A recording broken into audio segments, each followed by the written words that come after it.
Hello, welcome to Jazz Is. Jazz Is MasterClass series at the National Jazz Museum at the National Jazz Museum in Harlem. I am Sekou McMillan, the curator of special projects. My name is Albert Marquez, Zach O'Farrell. My name is Shirazette Tinnin. And we are in conversation with the legendary Bertha Hope. Jazz could only have happened here in America. The key to everything was the radio. So this world is too dense. 15 minutes isn't enough to cover it all. Are you ready? I am.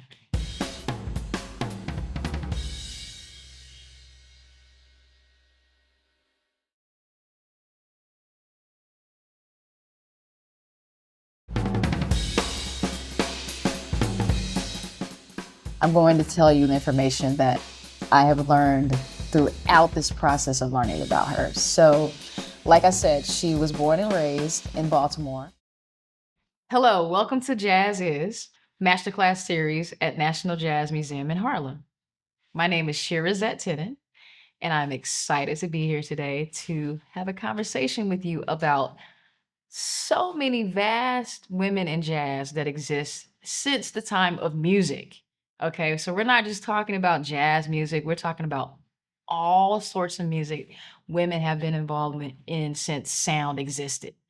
From the drum to the flute to the tambourine, if we want to become biblical, but we're not going to go there.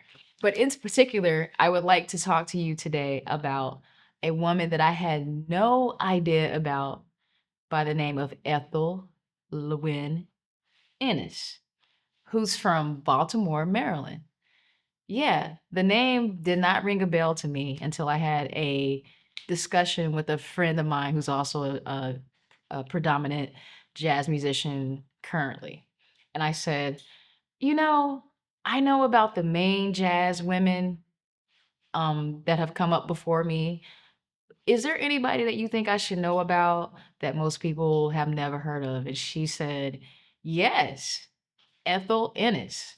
So today, we're going to talk about Ethel Ennis, an amazing jazz vocalist, and how she's actually a pioneer of jazz vocal music. Are you ready? I am. Part one. So, just to give you a little backstory, Ethel Ennis is very new to me information-wise, as I had mentioned in the introduction. So my process of learning about her has been very exciting, but because of it, the information is still very fresh. So forgive me, but I am going to have to read some information to you, which is part of me being a professor at the College of Music at Berkeley. I love learning. And so we're going to learn together today. All right? So from 1932, when Ethel was born, she was considered the essence of the Renaissance woman as she started becoming more involved in the music scene in Baltimore. Ethel also chose not to move from Baltimore, Maryland, and to stay in her would have been considered small town. I can totally relate with this because I'm from North Carolina, born and raised. And being the big fish, in a little pond sometimes can be the best thing because you can help develop your community and your culture. However, I chose to move away from North Carolina, but I go back home so much that it's like I'm still there. I really respect that Ethel Ennis decided to stay in Baltimore, and maybe she did or did not know how much empowerment that she had or would have over the years. I don't know. I wish I could have met her before she passed away and asked her certain questions, but I'm going to tell you the information that I have learned throughout this process of learning about her. So, like I said, she was born and raised in Baltimore. She's considered a Renaissance woman. And although she has an international jazz career that took up most of her time, Ennis devoted a lot of her remaining time to being in the community, as a woman minority entrepreneur, a band leader, and a cultural ambassador, as well as a civic activist. And Ennis's musical interests began at an early age. She began playing piano at the age of 7 at her church, which I think is really amazing because a lot of women are amazing piano players from back in that era. And for example, like Aretha Franklin, Mary Lou Williams, and they were trailblazers. So it's pretty amazing to know that she started out as a pianist in the church. And I also grew up in the church. I grew up Southern Baptist. I hang out in the church where my parents would sing. And so that relationship, I didn't even realize how deeply connected in connection that we have together until I started learning more about her.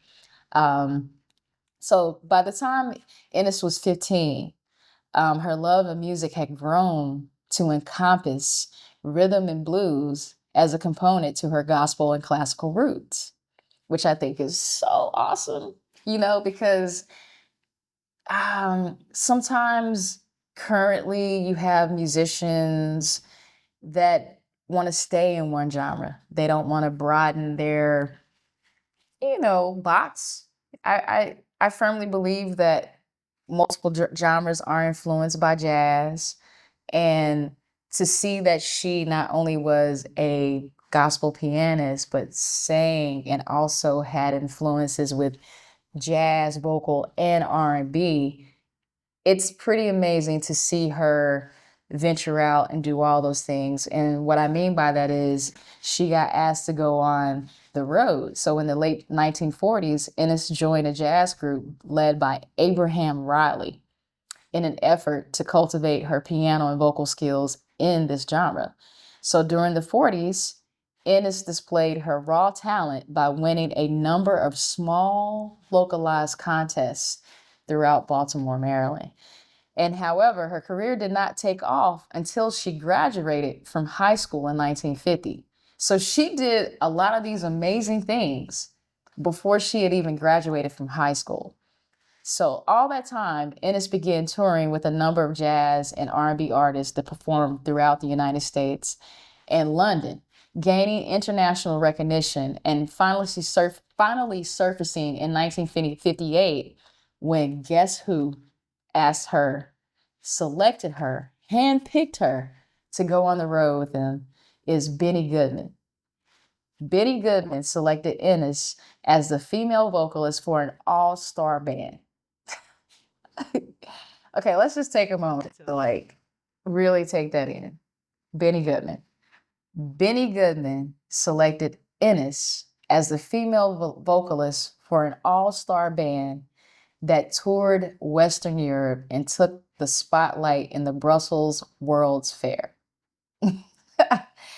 That's amazing to me. A Black woman, handpicked, going on tour, creating she history, she stories. That's amazing.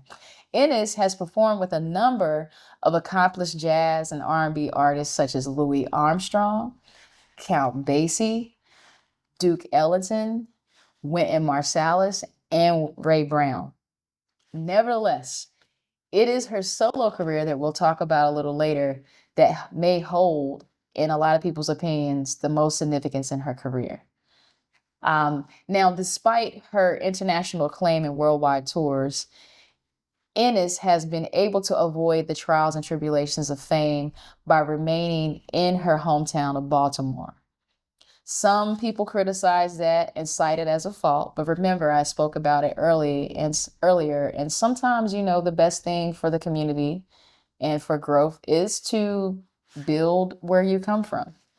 But Ennis defends her choices in a biography that you can check out if you would like. It's entitled Ethel Ennis, The Reluctant Jazz Star, and is written by Sally Kravitz, that's Kravetz, in 1984. Remaining in Baltimore has enabled Ennis to take an active role in civic duties.